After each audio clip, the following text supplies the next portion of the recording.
So hey everybody, Robot here from Vespa Motorsport. So, got a motor assembled.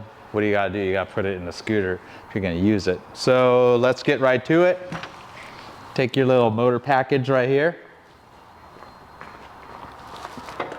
And we'll get right to it. So, it's normally really nice to have another helper put the motor in, but I'm gonna try to tackle it myself. My helper's shooting videos right now, so all right, so I'm gonna position the motor, try to kind of hold it up in place while pushing the Kickstarter down, and then while sliding this engine pivot bolt right through here. I already test fit the motor mounts, because the brand new motor mounts, sometimes they're a little tight going into the frame, and you can make some minor adjustments to the frame. Have everything all taped off, and let's just see how this goes here. So we want to keep these cables down, keep the selector box out of the way for right now. This is a grungy scooter. It's got the fuel line and the wires all out of the way. Let's just see what happens here. And sometimes the shock kind of gets in the way, but the nice thing is you could kind of move it. So I kind of have that piece of wood under there. And the Kickstarter, it kind of has a nice handle. I like to use the Kickstarter as a handle there.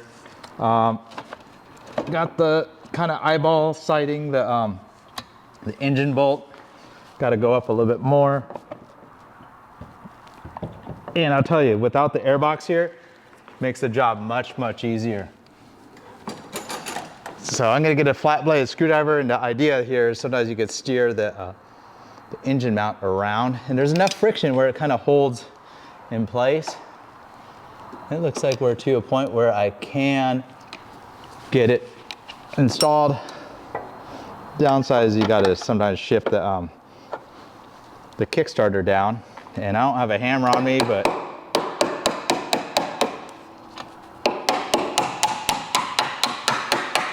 we'll get this about as far as we can go. It's probably not aligned on the back side. And I'll pretty much go on the other side and steer the engine mount around to get it lined up with the hole there. You may need a mallet.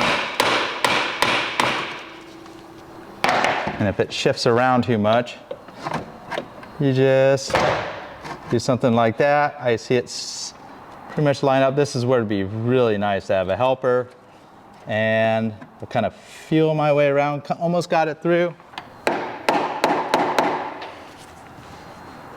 Probably better to use a punch, but this is what I have.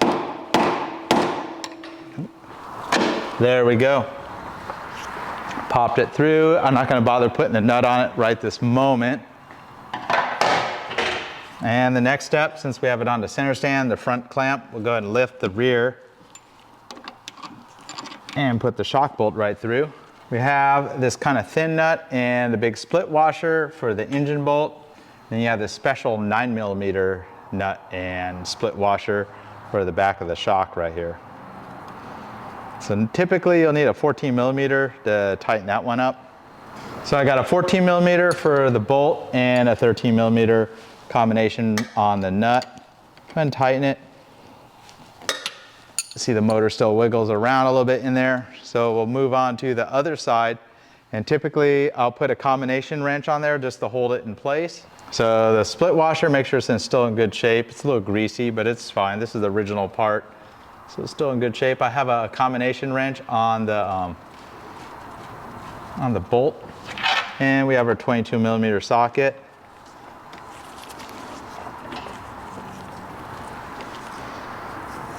And you probably don't need a torque wrench, but you do want to make sure this is fairly tight.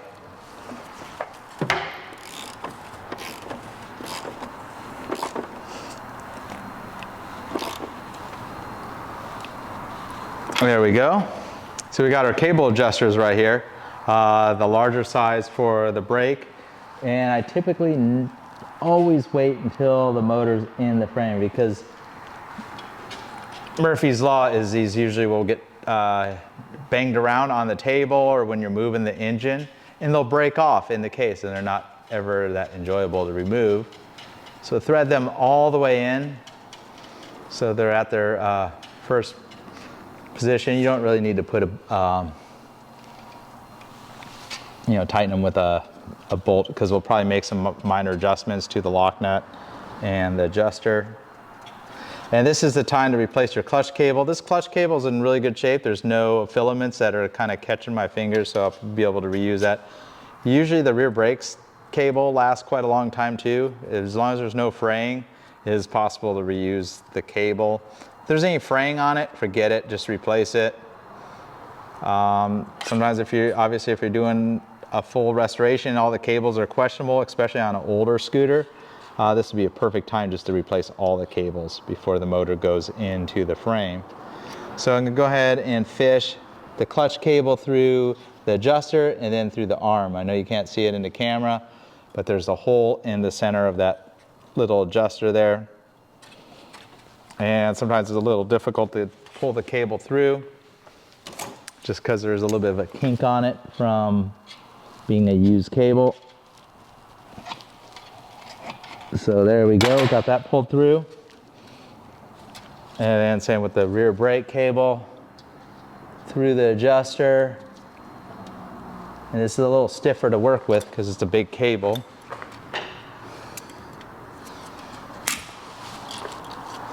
Pull that through. And then you have your adjuster or your cable clamp right here for the rear brake.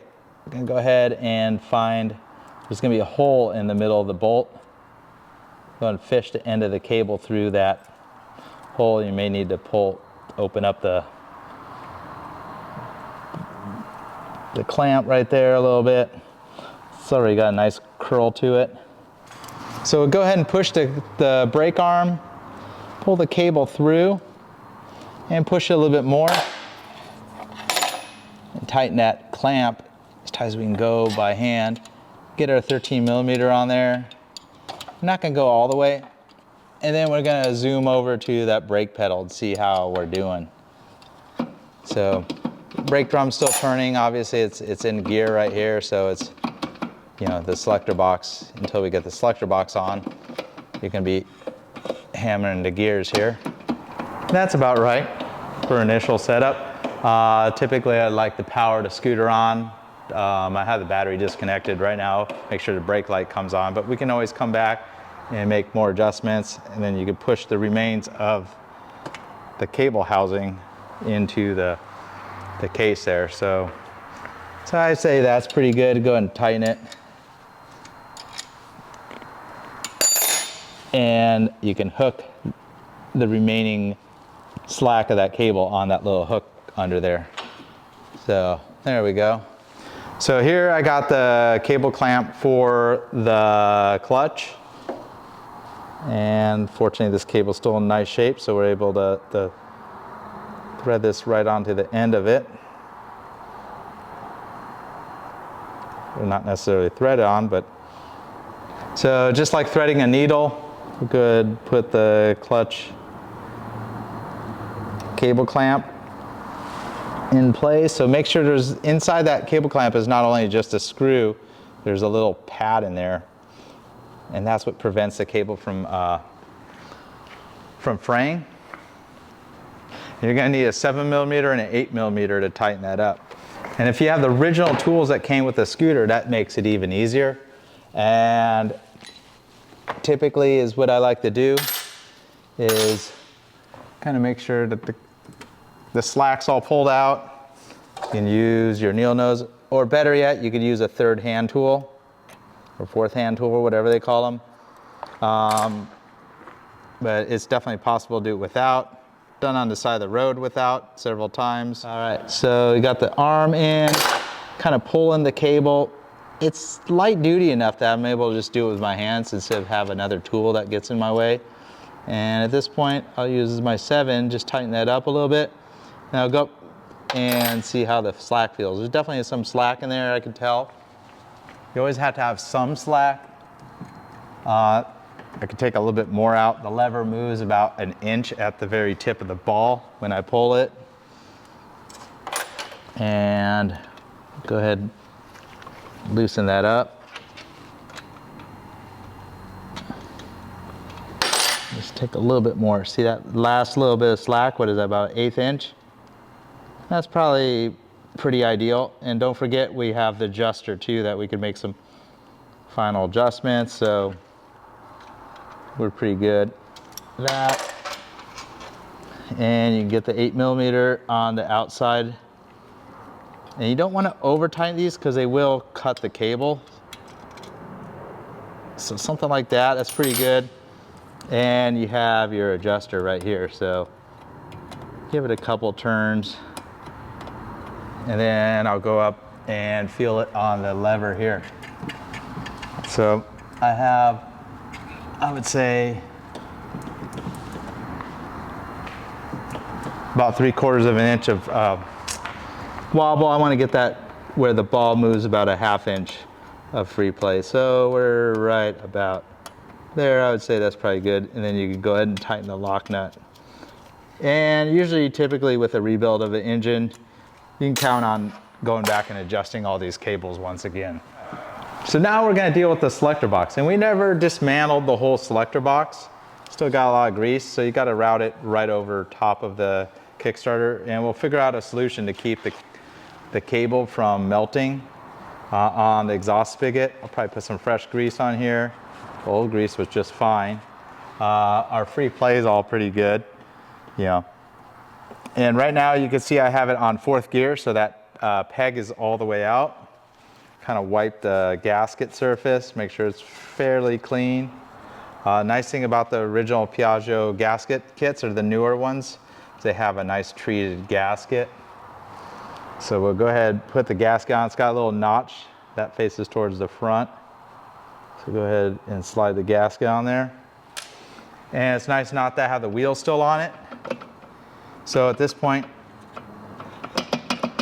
you can kind of wiggle everything, wiggle the hub and pull that all the way out. And we're gonna get this little dog to engage with the slot on the selector. So kind of, I'm looking at it from the side. I know you can't see it, but it's pretty much engaged. And I kind of hooked it onto this stud and then slid it up. And at this point, it's it's engaged with that. And you could just go back, you know, go all the way to neutral.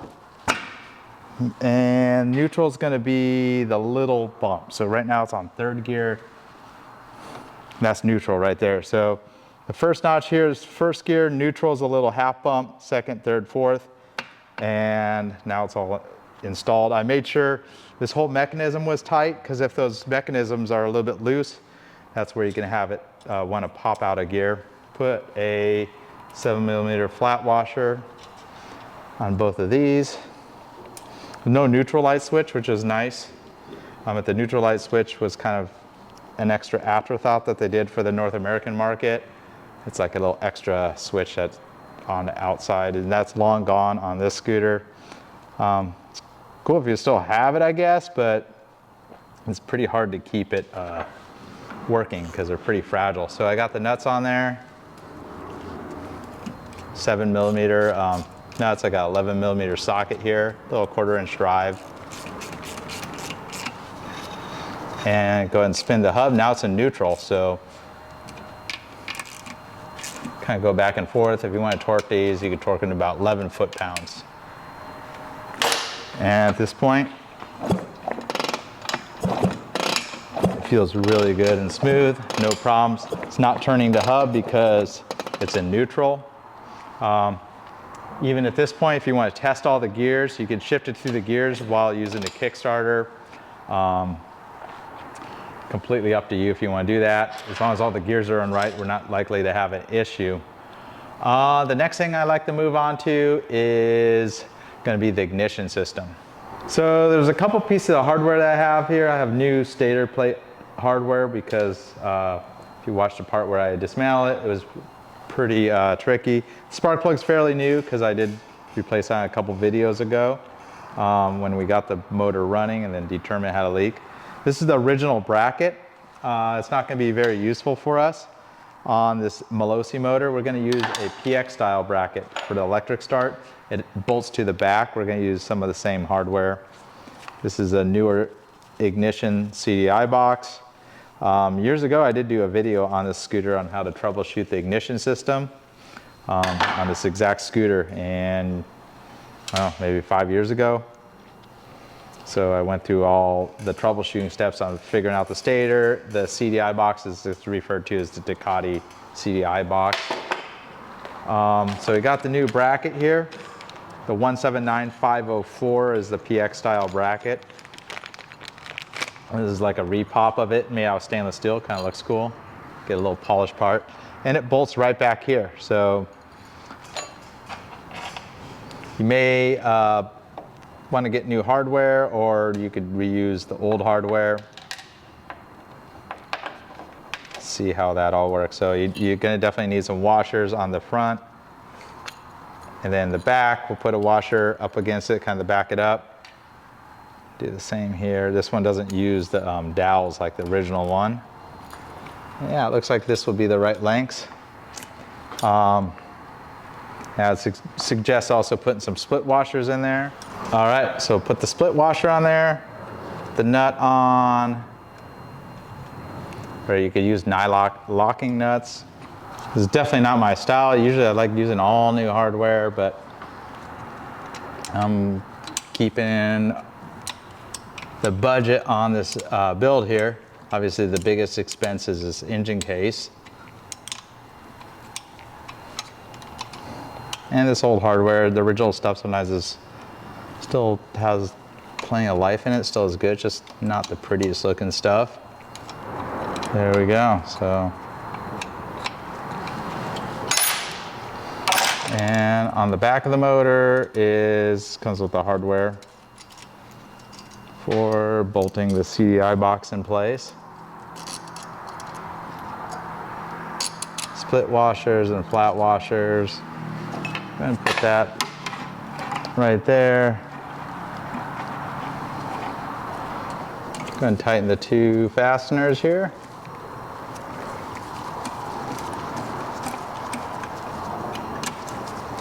And as you can see, it's like a rubber mounted to kind of isolate some of the vibration from the electronics here.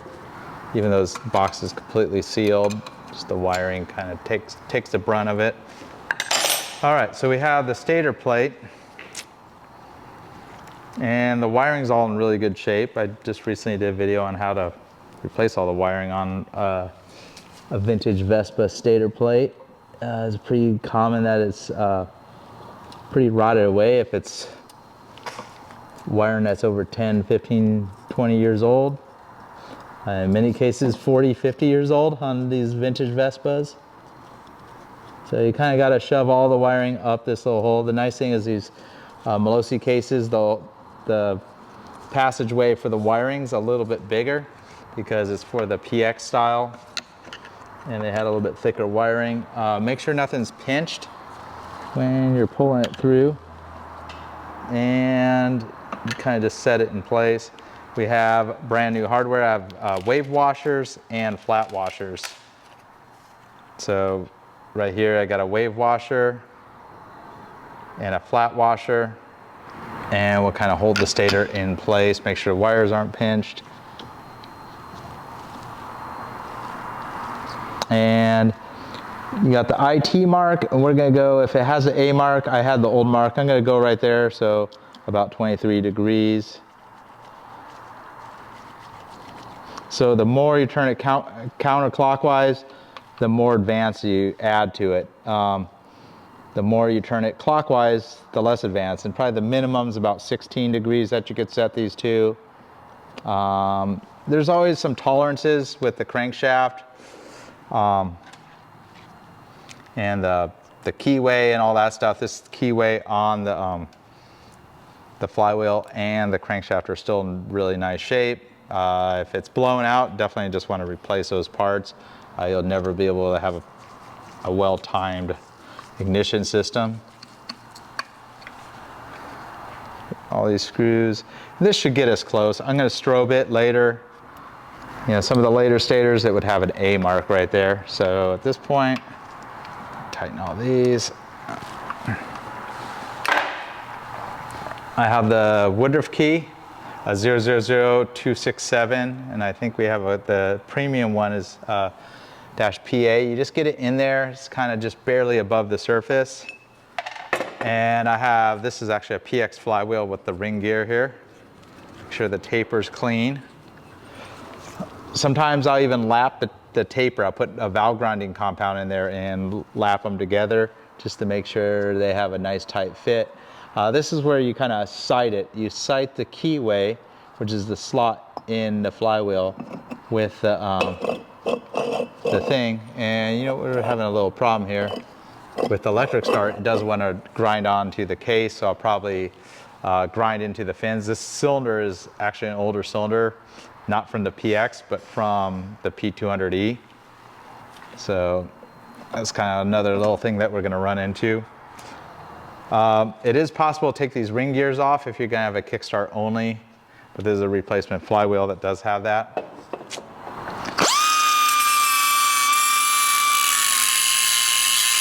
So pretty much I just shaved this down to the way the PX cylinder is to accommodate that flywheel that has that ring gear on it. All right, so let's put the Woodruff key in here. And now that we know the fitment's good, kind of sight the keyway slot on the flywheel with that Woodruff key, and you'll know when it's in there or not. You can always double check it, see if it pushed it out, and it didn't. So there we go, we're good. Always use a brand new washer, external tooth washer 012555.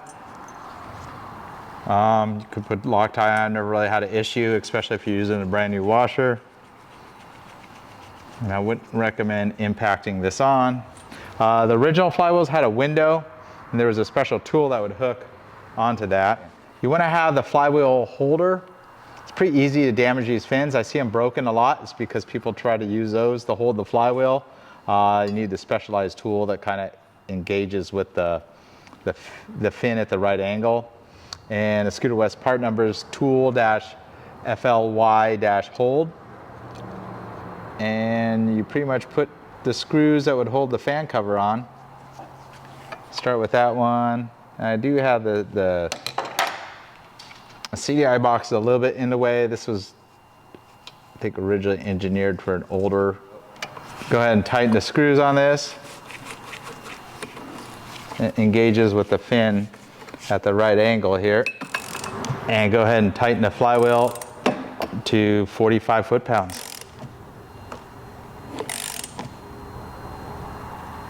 And it takes kind of a lot because you're compressing that washer.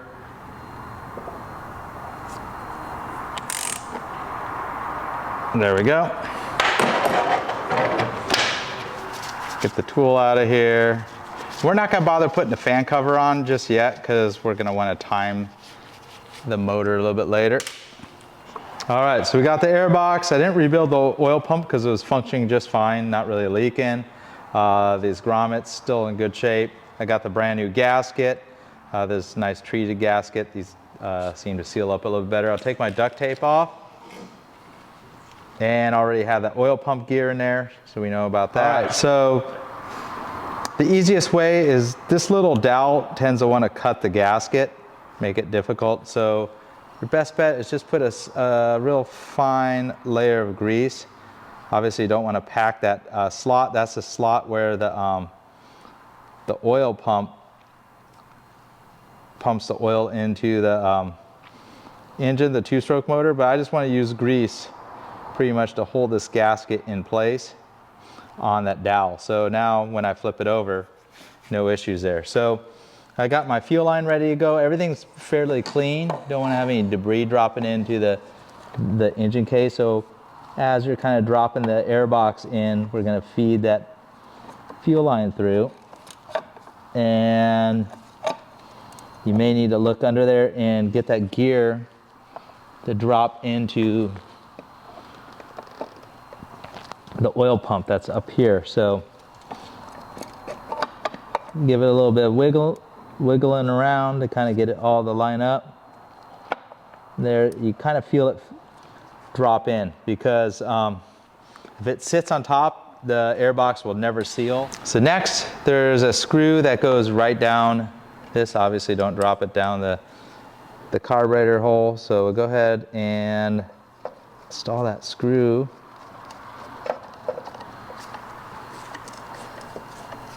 That holds the airbox. And sometimes you want to kick it over a little bit, just make sure the gear is engaged. Sometimes it's pretty tricky to get that airbox to line up. And may want to check, make sure, since we're not using studs, make sure both these bolts will thread in. I'll talk about these bolts in a moment. And I could tell you this one needs a little bit of alignment, so we'll go ahead and loosen this. Maybe we'll shift the airbox just ever so slightly that direction so it all lines up. Probably best just to leave these halfway threaded in, just so everything stays in alignment, and then we'll go ahead and tighten the screw, kind of change the order of operations from what I originally said there. So there we go. So get these out of the way.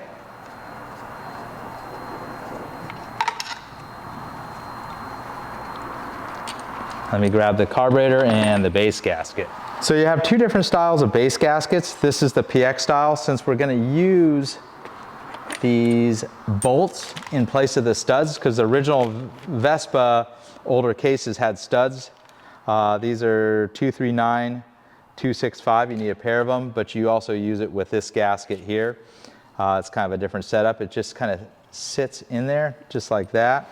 So the vintage Vespa would have had these special barrel nuts. And get rid of those. But you can reuse the flat washer and the split washer with the studs. So we keep all that stuff. All right, and I like to get the fuel line banjo out of the way too, because we'll just go ahead and put that all together after the carburetor's in. So I went ahead and separated that. You have this little hook right here, and you have the oil pump right there. So it's kind of a combination of getting all this to line up. So drop that little peg right in just like that. Get the carburetor, I'm kind of sighting it. And we'll take one of these studs, drop the split washer and then the flat washer, and get an 8mm Allen to start tightening those down. So we'll get that one started. Pretty much do the same steps on the front mounting point.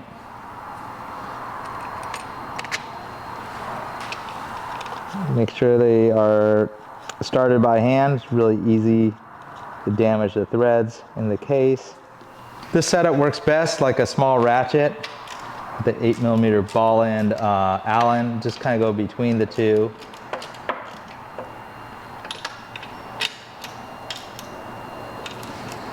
And you don't want to over tighten these because it's pretty easy to warp the car body where the throttle slide will no longer open. Make sure they're fairly even.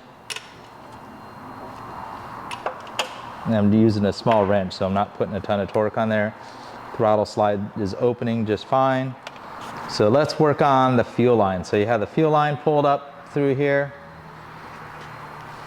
Sometimes I like to pull a little bit more slack than you need. And I tend to just like use a standard worm gear clamp up here. Sometimes if you have a fuel line that's a little on the short side, it will want to pull out. Take the fuel line banjo and go ahead and put that into the fuel line.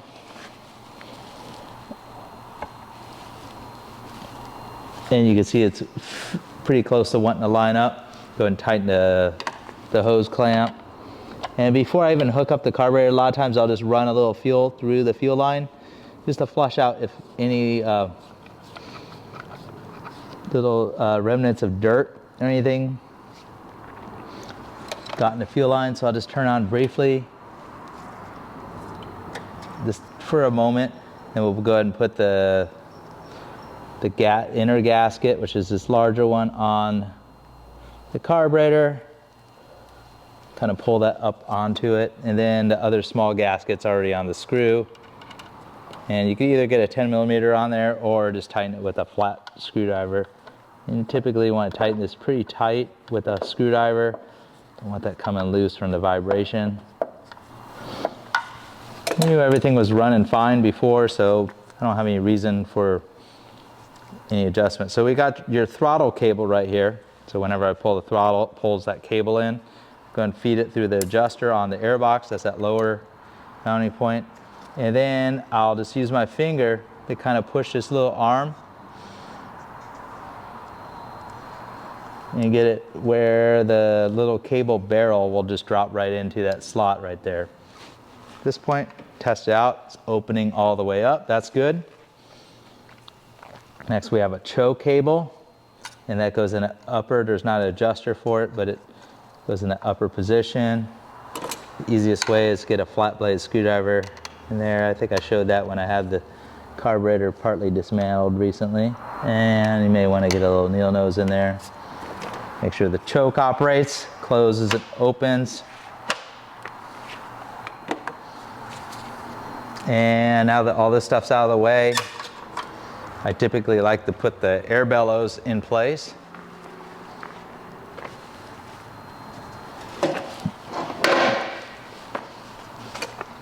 So you got the air bellows just like this, still in decent shape. So I'll start up here. There's a little notch, just like right here, and that notch engages with a little slot in this spigot right here. And you want to stick your thumb in there and kind of work the lip of this air bellow all the way around. And then it's on that little, the lip that's on the frame, and then pretty much do the same thing on the airbox, except for I'm using my index finger here. Kind of poke it from the inside out to kind of expand it. Obviously, if it's a worn out or a hard air bellow, it's going to be pretty difficult to work with. You got the nice molded one-piece gasket for the seal of the airbox lid.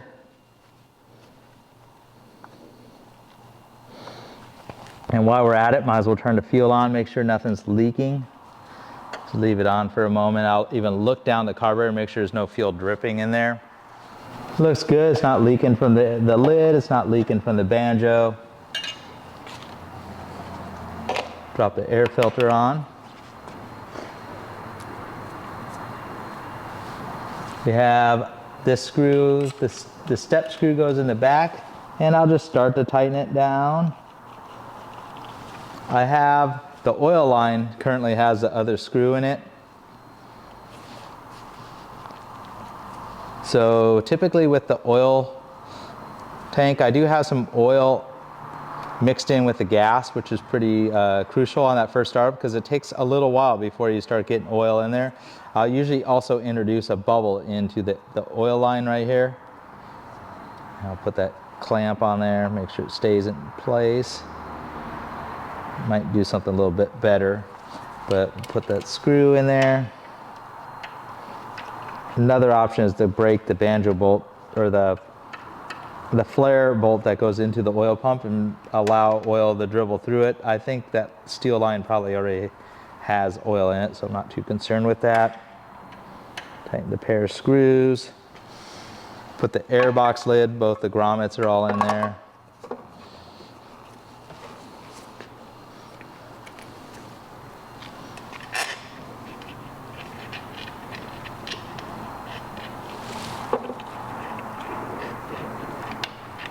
I kind of feel your way around to get those all lined up.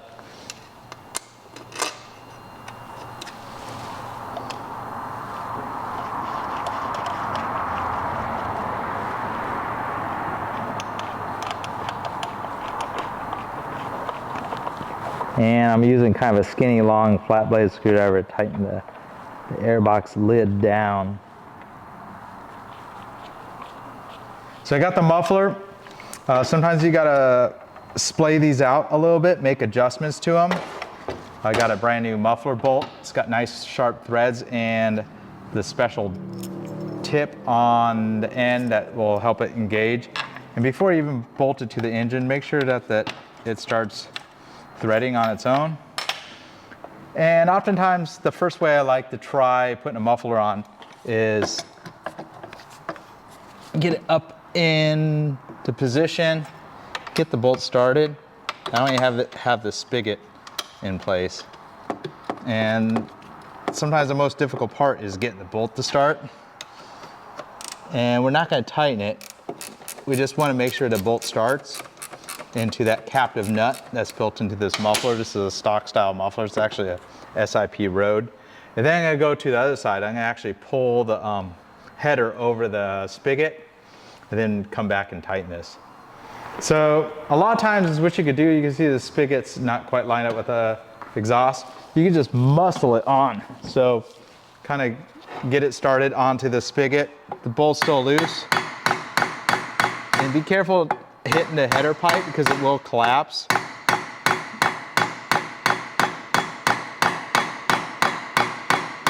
Another way is use a chisel on the weld. That's a little safer, not going to distort the pipe. And that's about as far as the spigot's going to go. And before we move back to the other side and tighten the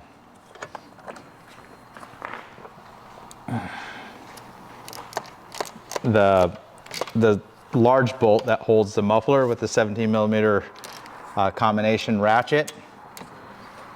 We'll go ahead and tighten this spigot up. And if you have the Molosi kit, the older ones with aluminum, you would not torque this down, but normally you tighten this down pretty tight and it's all good. And I like using a ratchet, combination ratchet like this. Make sure this is tight, because if this bolt backs out and goes into the tire, you have two problems. The bolt may rub a hole in the tire or jam up with the tire, or the muffler may fall off and you'll ride over the muffler. And I know, because I've seen it. I haven't done it, but I know it's possible. So the next thing, we got to remember our hub bolt isn't tight, but we're going to get the wheel up in there. So we have these SIP tubeless wheels, and kind of slip it in between the frame. I don't have the bumper on the back, makes it much easier. You kind of got to slip it past the hub. And then we'll go ahead and line this up with all the studs. I may need to jack the scooter up just ever so slightly. Let's see if I can. Wow, just a tiny bit. There we go. Tire's just barely hitting. So the way these work, they use these Nordlock pairs of washers that lock to each other. A really good design washer. We do sell those in a couple different sizes. Go ahead and slide those all onto the studs.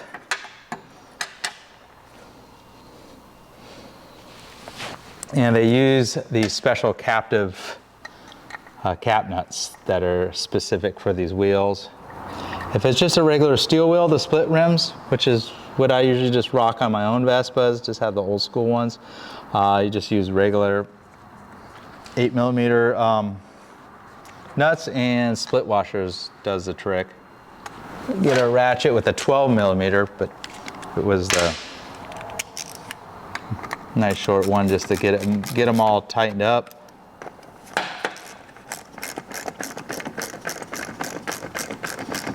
And if you're wondering what the torque is for these, you can do about 15 to 16 foot-pounds would be appropriate.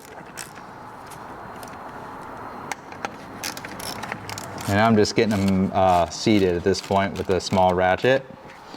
And I'll move on to the torque wrench here. And the nice thing is the tire is already touching the ground, so it has some friction here.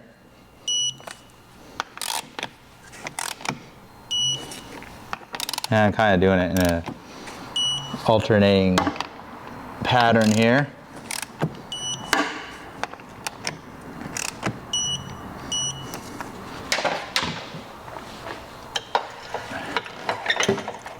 So I got a 22mm socket on my torque wrench. We're going to torque this to around 60 foot-pounds, more or less. Trying to figure out a good spot where the slot lines up. The later PXs, you can go all the way up to 80, about 80 foot-pounds. So we're pretty close on the slot. I can go a little bit more. And that's pretty well lined up, and we're at 57 foot-pounds. That's pretty appropriate. We'll send the cotter pin through. So there's a pair of holes like in a cross pattern. So you get it around 60 foot-pounds. I ended up going a little higher than 60, about 67 foot-pounds. And that is where I was able to line up a set of notches. This cotter pin's a little longer than it needs to be, but it's fine. You can always cut these cotter pins. The problem with they're a little long, you got to kind of keep on working it as it's pulling through, or better yet, I should just cut it before I install it.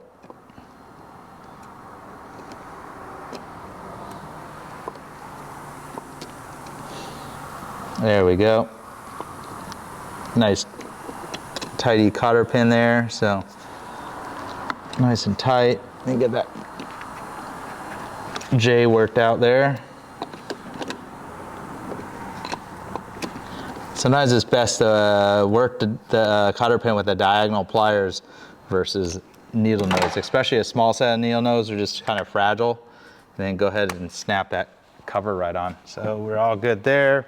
And there's gonna be one last thing. Before we put this away, I wanna make sure the motor has gear oil in it. We're gonna come back to set the ignition timing and hooking up the electrics on the next video, and we'll have the motor running. All right, so I pulled the fill bolt out. I got multiple trans oil in this nice squeeze bottle that I've been using for years and years. And we'll go ahead and fill it up. You want to fill it right to where it starts leaking out. I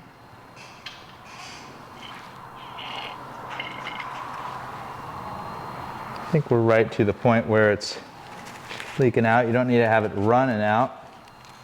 Go a little bit more.